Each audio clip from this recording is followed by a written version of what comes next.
I welcome all the students to the second lecture video of network theorems. In this lecture, we are going to cover Thevenin's theorem and Norton's theorem. So let us first discuss about Thevenin's theorem. In the Thevenin's theorem, any linear and bidirectional elements containing circuit, whether it is a simple circuit or a very complex circuit, which is supplying current or a voltage across a load.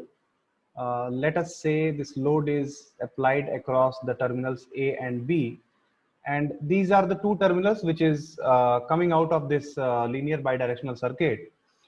And so what the Thevenin's theorem says is that you can convert this circuit into a simple circuit which will have a simple internal impedance. You can call it as ZTH, and a simple voltage.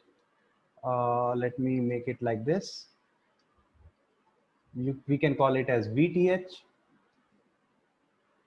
And this whole circuit, this whole network, let me call it as network X. So this whole network X is replaced by this combination of voltage VTH and impedance ZTH in series. So it will be similar to this, and the same terminal A and B will be here, and you can connect your load like this. So how do we convert any circuit into this one? There is a whole procedure for this. We will be seeing it. And since this is, we are talking about ZTH and VTH, so this is your general case which can be applied to both AC and DC cases. So if we talk about the DC case, this ZTH will become RTH, and this VTH voltage will become a simple DC voltage source VTH. Here you can apply T also, because since we are talking about AC here. So this circuit can be for AC and this circuit can be for DC circuits, right?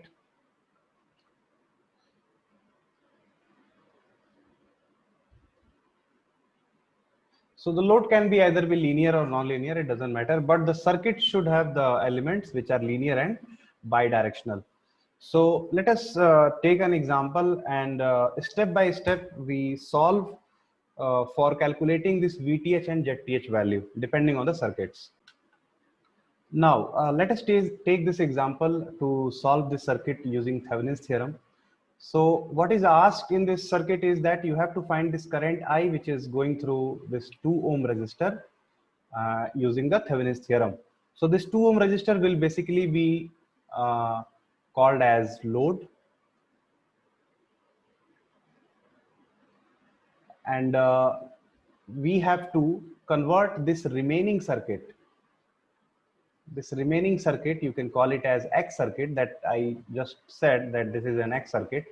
So we have to convert this remaining circuit in some form of in series of since this is a DC circuit, this will be an RTH and VTH in series. So we have to convert this circuit into this.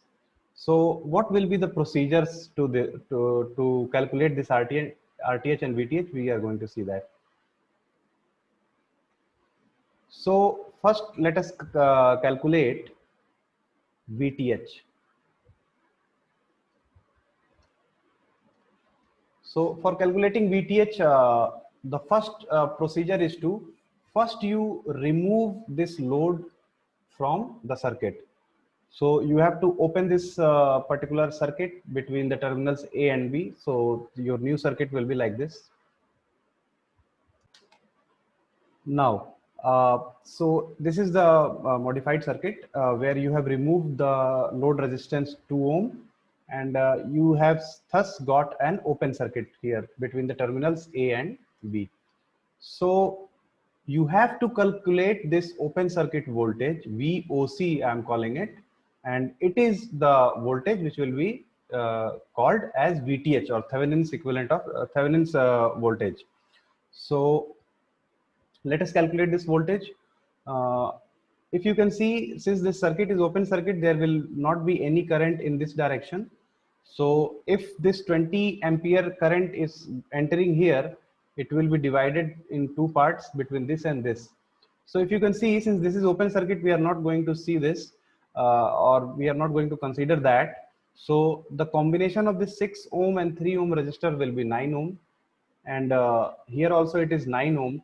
So you can see that using current division rule, this 20 ohm current will be equally divided between these two branches. So here also you will get 10 ampere, and here also you will get 10 ampere, since this 9 ohm and the series of 3 ohm and 6 ohm, which is 9 ohm, is same. So if you want to calculate the voltage between A and B, you have to find the voltage between this to this point by traveling from A to B. So you can see that this terminal has negative here and positive here, and since this current of 10 ampere will enter in this direction, so the voltage across 6 ohm will be how much? 6 into 10. So how much it will be? It will be 60 volt, right? So plus will be obviously in the upper direction. So if you go and traverse from here to here, you will see plus 60 and then minus 10, because here you are going from plus to minus.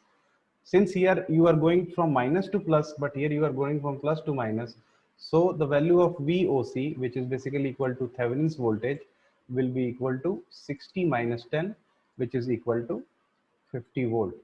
So this is how you will calculate the Thevenin's voltage.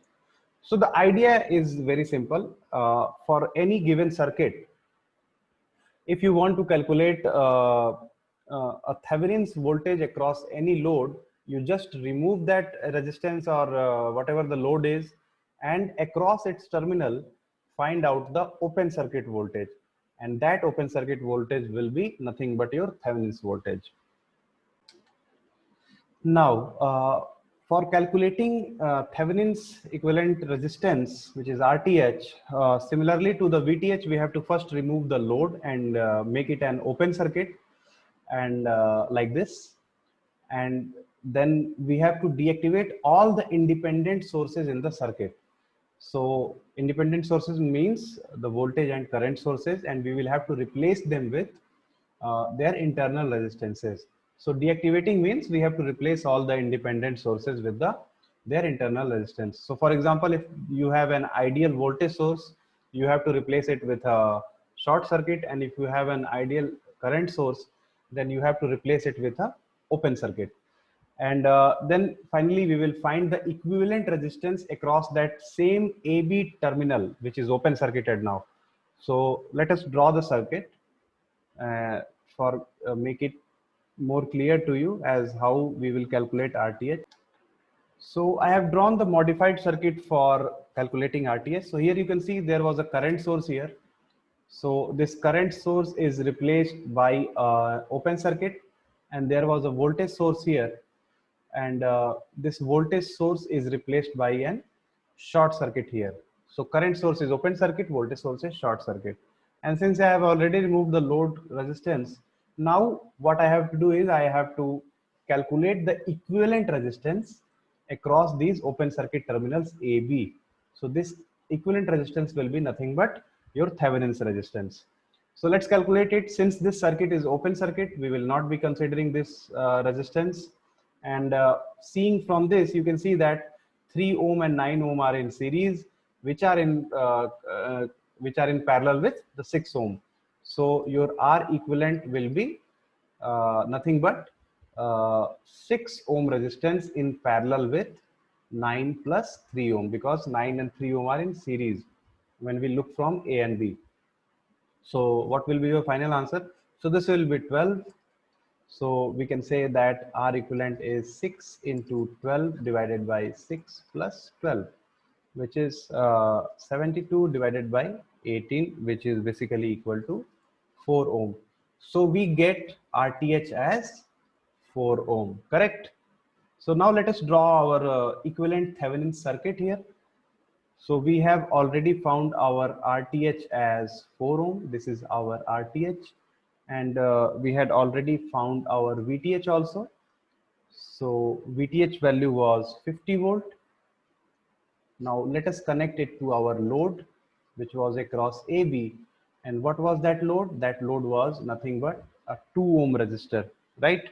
So our main objective was to calculate this current. Now, You can see that the circuit has become very, very easy, and you can directly calculate your current I as voltage VTH divided by RTH plus load of 2 ohm, which is equal to 50 divided by 4 plus 2 is equal to 50 by 6.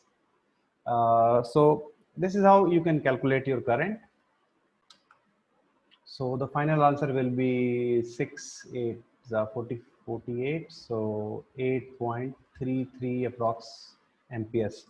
So you can see that this complex circuit was completely converted into a very simple circuit like this. And now our calculation got very easy. Let us move to another example. Now let us take one more example. In this example, you see that there is a dependent source, dependent voltage source of 3I volts, and I is the current flowing in the 2 ohm resistor, right? And there is no independent source. So we cannot see any independent voltage or current source in this circuit. So the question is find VTH with respect to A and B terminals. So if a circuit has only dependent source and there is no independent source, then definitely there is nothing to power the circuit, because even for a dependent source, there should be some prior excitation in some of the branch, like here this current I is in this case, on which this dependent source is depending. So if there is no any independent voltage or current source, there will be no generator in the circuit. And if there is no generator in the circuit, this 3I value, which is depending on I, will automatically be going to be 0. So it has no meaning. A dependent source has no meaning without any independent source in the circuit. So anyway, if we have to find VTH with respect to AB terminal, what you will do is we will just open circuit this circuit across 2 ohm, because you have to remove the 2 ohm resistance in order to find the VTH. And when you remove it, and if you try to find VTH or VOC across it, this is your 4 ohm, this is your 6 ohm, this is 3I, and here the current I was going, and you see that when the circuit is open circuited, I is going to be 0, and if I is going to be 0, definitely this 3I is going to be 0, and if this 3I is going to be 0, then automatically your VTH will become 0. So if there is no independent source in any circuit, your VTH is always going to come as 0. So keep this in your mind. Now for the same circuit, if you want to calculate RTH value, then how to calculate it? Since we have a dependent source, and for a dependent source, we don't know what will be its internal resistance. So we cannot just replace it by either short circuit or open circuit. So if in a circuit, if there is a dependent source and you want to calculate RTH or ZTH, you cannot replace this dependent source by its internal resistance, because you don't know internal resistance of any dependent source. Dependent sources are basically made by using BJTs or diodes. So you don't know about its internal impedance characteristic. So how to calculate RTH for such circuit where there is a dependent source? So let me modify this circuit for calculating RTH. So what you had to do, you had to replace all the independent sources by their internal resistance. And since in our this circuit, there is no dependent source, so we don't have to worry about it. And obviously our this 2 ohm resistor was removed, this one was removed, and we had to find this R equivalent, which will be equal to our Thevenin equivalent resistance, and this is your terminal AB.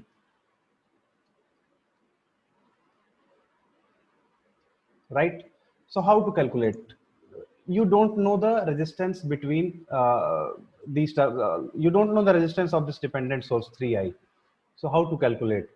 So there is only one method. Uh, can you tell me, if there is a circuit whose impedance is not known, but you know the amount of current which is coming out of it or going inside it and the voltage across it, can you tell the value of Z? Obviously you can. because there is a relation called V is equal to IZ using Ohm's law. So what will be the value of Z? Z will be the ratio of V and I.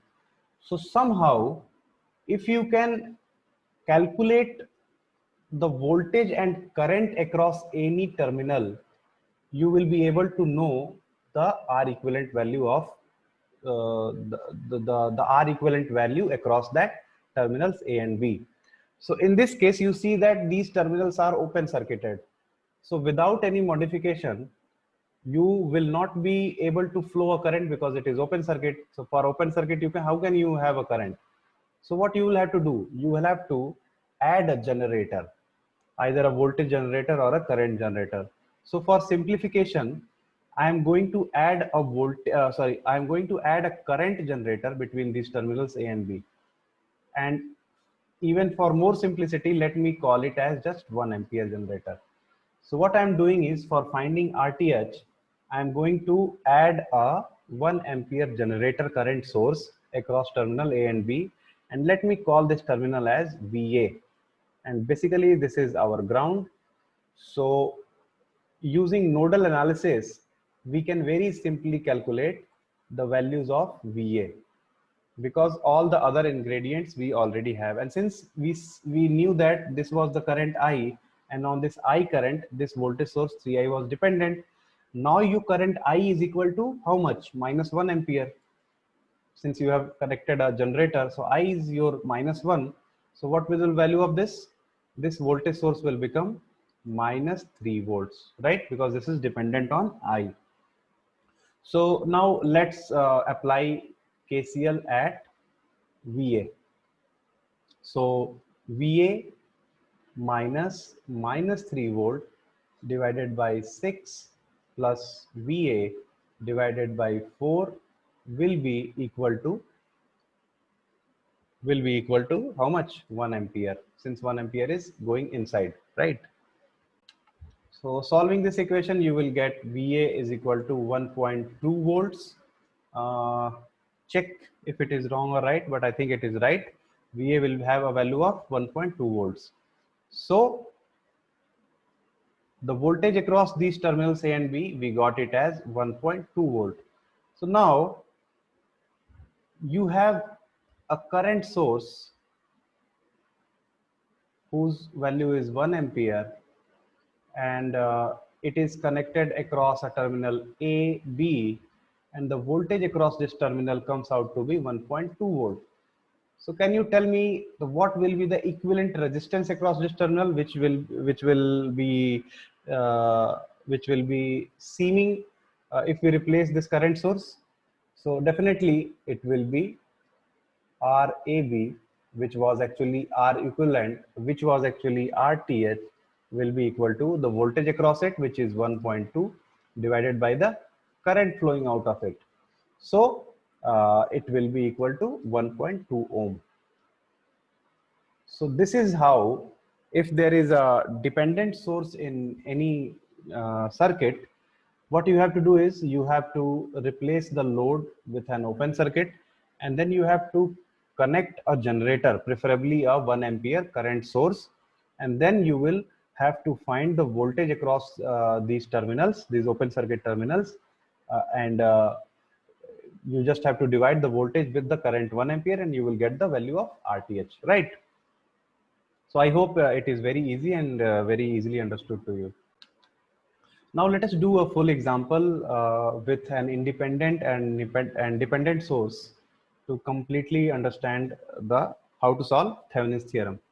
So in this circuit, as you can see, there is a dependent source whose value is 3AB as a voltage source, and the VAB is the voltage across terminals A and B, right? So this VAB will nothing but equal to open circuit voltage across AB, which will nothing but be equal to VTH value, right? So we can directly replace this VAB as VTH. So we have two terminals. One is, let us call it V1, and another, let us call it V2. So as you can see, even if this is a dependent source, this is an ideal voltage source because there is no resistance in series with this. So if you have to solve to calculate the value of VAB, which will incidentally be equal to V2, if you assume this as your reference node. So the two nodes V1 and V2 will be combinedly working as a super node, because there is a ideal voltage source between these two non-reference node. You remember the super node techniques in the initial lectures. So we have to write the nodal equation for the super node combining V1 and V2. So what will be its value?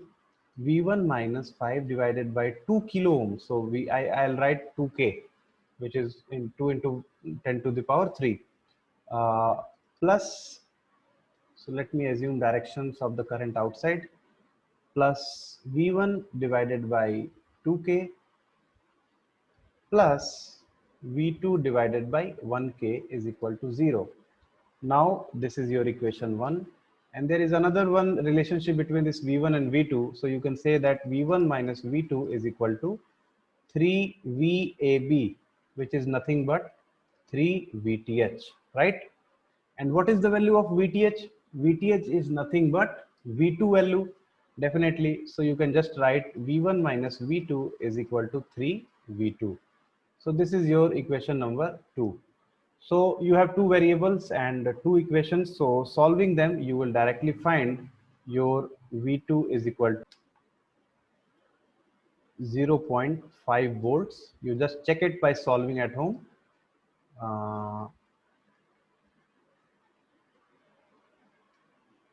V2 is equal to 0.5 volt, which is nothing but VTH, right?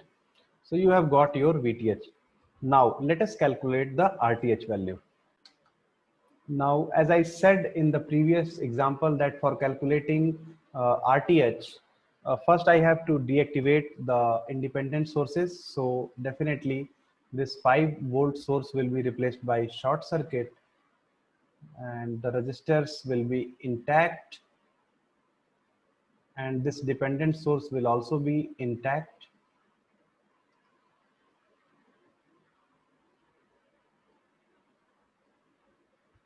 And finally, in the output between the nodes A and B, since there is no independent source and you don't know the internal resistance of this dependent source, you have to connect a generator. So let it be a current source of 1 ampere, pushing current in the upward direction. So similarly, in the same way, we are going to solve nodal analysis again. And can you tell me what will be the voltage across this AB terminal? It is nothing but V2. So we can replace this VAB as V2 also. So let us solve nodal equations again. Now we have 4 branches with V1 and V2 combined as a super node. So let us apply our super node technique. So V1 by 2K plus V1 by 2K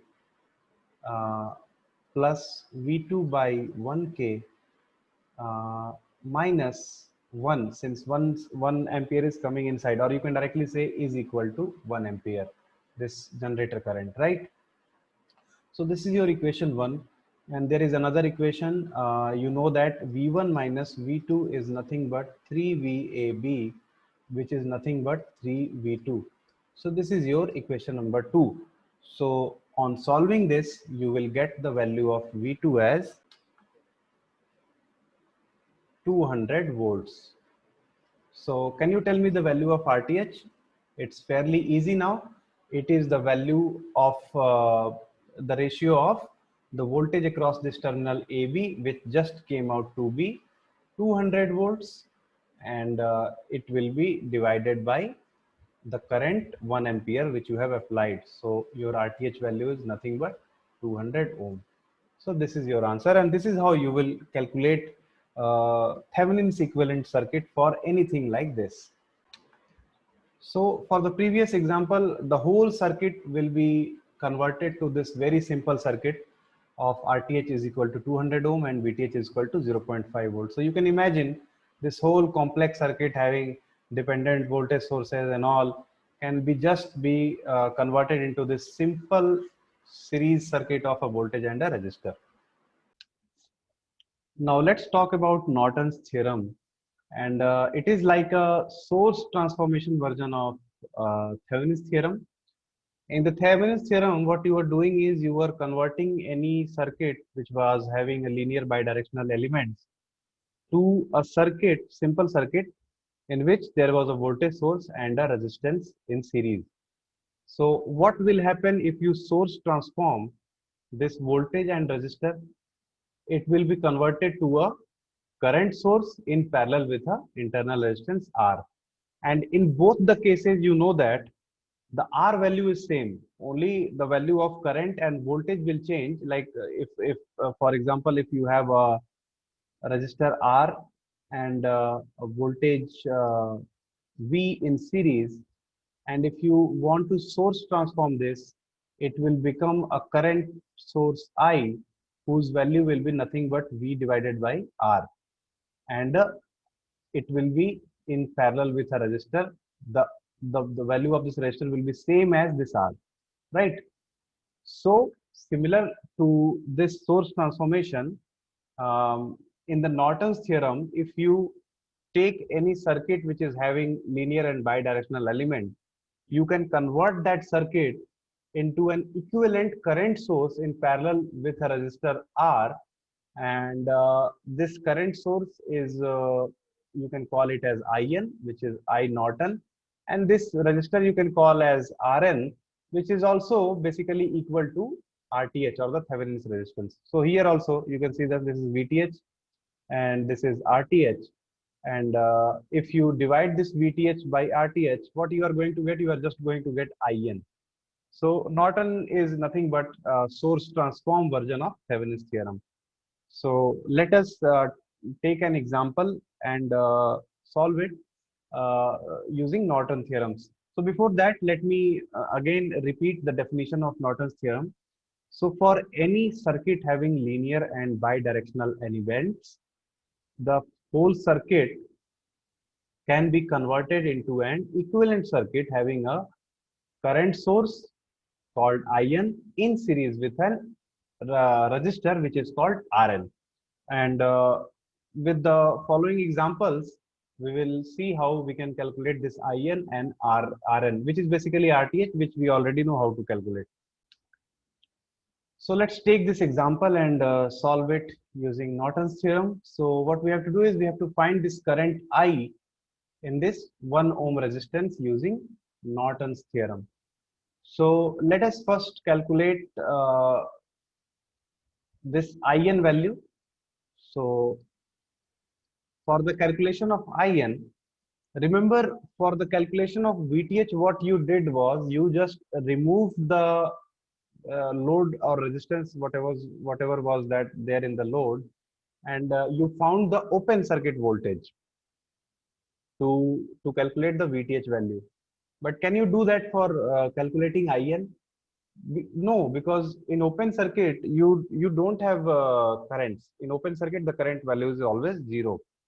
So for calculating IN, what the procedure is, you just replace the load or whatever the load resistance is with a short circuit, and then calculate the current across that short circuit. We call it as ISC, and that short circuit current is nothing but your IN or Norton's current. So let us modify this circuit. Now this is our modified circuit, and here you can see I have replaced this 1 ohm resistor with the short circuit, and this I short circuit, which we will calculate using the circuit remaining, will nothing but be equal to your Norton's current IN. So if you examine this circuit closely, what is the equivalent resistance of this part? Can you see? There is a 6 and 3 ohm resistance in parallel. So what will be the parallel combination of 6 and 3? It will be 6 into 3 divided by 6 plus 3 is equal to 18 divided by 9, which is equal to 2 ohm. And this 2 ohm is in series with 2 ohm. So this whole section will be nothing but 2 plus 2 is equal to 4 ohm. So you can see that this 18 ohm current which is going here, it is divided into two parts. One is going to the 4 ohm and other is also going to the equivalent 4 ohm resistance. So here you can say that the value of this I1 and I2 current which is being divided here, at this point is equal. So from here you can say I2 is nothing but 18 divided by 2, which is 9 ampere. Since using the current division rule, since the two parallel resistances are equal, the current will be divided into two equal values. So this I2 current is nothing but 2 ampere. So here, let me clear this up first.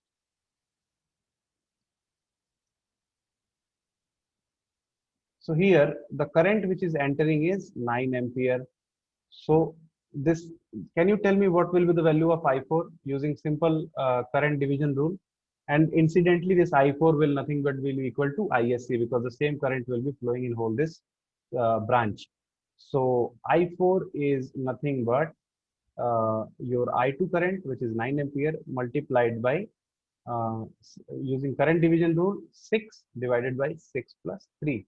So it becomes 9 into 6 divided by 9. So we get 6 ampere. So this I4 is nothing but your ISC, or which is nothing but your Norton's current, and whose value comes out to be 6 ampere, right?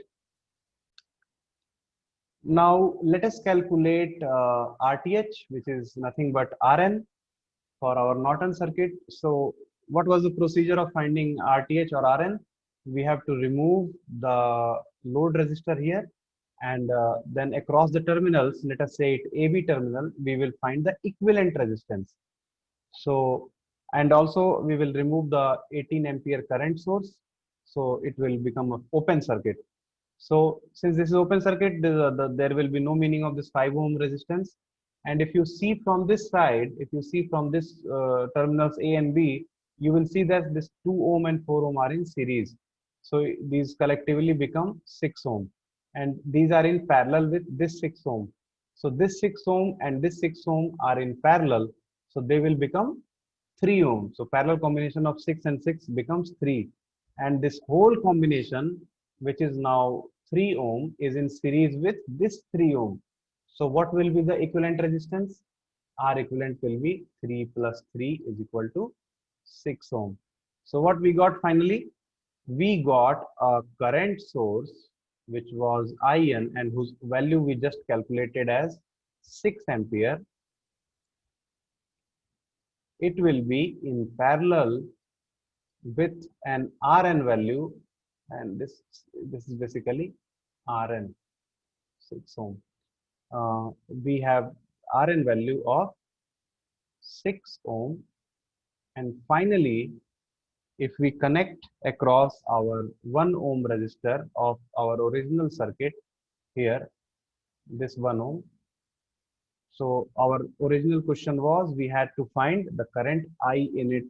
So now you see that 6 ohm current is entering this point and it is getting divided between two branches. So for finding I, you can simply use current division rule.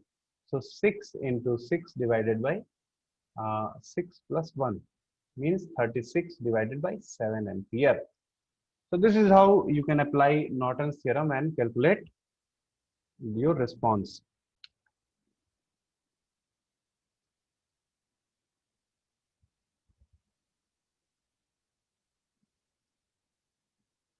Now in this circuit, the question is to find the open circuit voltage and short circuit current across the terminals A and B. So let us see the first case. If we want to find the open circuit voltage, since this terminal A and B are already open, what will be the voltage across A and B? So if you go backward, you can directly see that these 2 points, there is a voltage source 10 volt is already applied across A and B. So definitely the voltage across A and B is going to be 10 volt. So there is no doubt about it. So your VOC is going to be 10 volt, which is nothing but your Thevenin's voltage across AB terminal. Now, if you want to find ISC, for finding ISC, what you do? You first short circuit the terminals across which you want to find the ISC. So let us short circuit.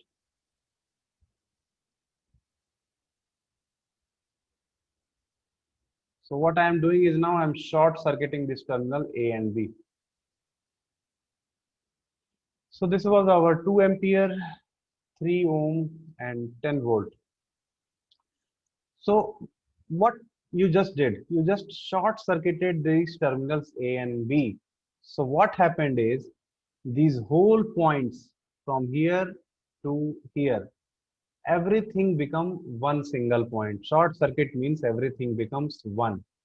So if all the terminals in this circuit becomes one, there is no meaning of any resistance, there is no meaning of any current source, and there is no meaning of any voltage source. So this whole thing basically converts into a single point, which is the short circuit of A and B. So can you find anything of any point? No. So ISC cannot be determined. So it is not possible to find the value of ISC because you have short circuited the whole circuit. So there is no meaning. Short circuit means circuit is corrupted. Now let us take one last example in this lectures video. We have a network who has a terminal A and B, and there is a observation given that if the voltage across the terminal A and B is 60 volt, the current is 0 ampere, and if the voltage is 0 volt, the current is 10 ampere. So you have, by using this data, you have to find the current across a 4 ohm resistor which will be applied across these terminals A and B. So how to solve this? If the current is 0 and voltage is 60 volt across AB, what does it mean? What do you mean by current is 0? When current is 0, it means the circuit is open circuit, right?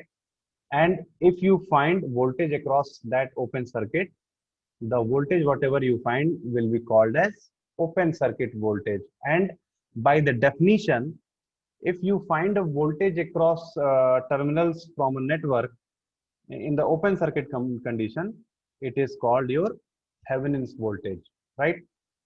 Now, in the second case, you see that there is a current of 10 ampere, and it is when the voltage was 0.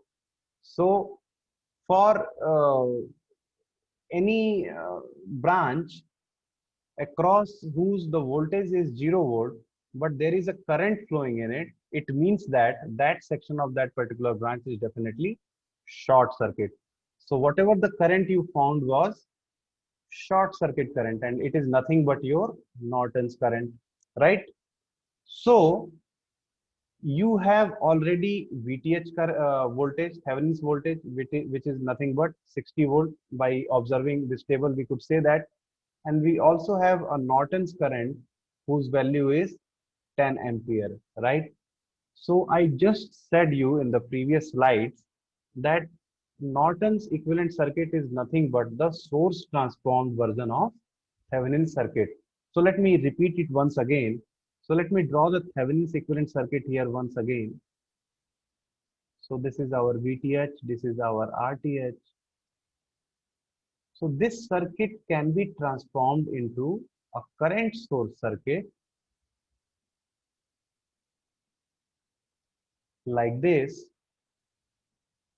whose Rn value will be nothing but equal to RTH, and In will nothing but equal to VTH divided by RTH or Rn, whatever you can say. And also this VTH, we can also say that it is equal to In into RTH and vice versa. So observing these two things, can you tell me what will be the internal resistance of this particular circuit? Yes, we can definitely say. So if we talk about Thevenin's equivalent, so we can say that RTH is nothing but equal to VTH divided by IN. So its value will be 60 divided by 10, which is equal to 6 ohm. So we finally got our Thevenin's equivalent circuit. So we just need one. So we will not calculate uh, using Norton's theorem, because we just have to find our answer that the current across the 4 ohm resistor, which is when we apply across A and B. So we have got our VTH as 60 volt and RTH as 6 ohm. So let us draw the circuit on the next slide. So This is 60 volt, this is 6 ohm, and we have this terminal A and B. So this was the same circuit which was drawn in the last slide, this one, this network. And we have the terminal A and B. And the question is, if we apply a 4 ohm resistor across it, find the current across it. So applying the simple KVL equation, we can say that I is nothing but 60 divided by 6 plus 4 is equal to 6 ampere. So finally we got our answer as 6 ampere.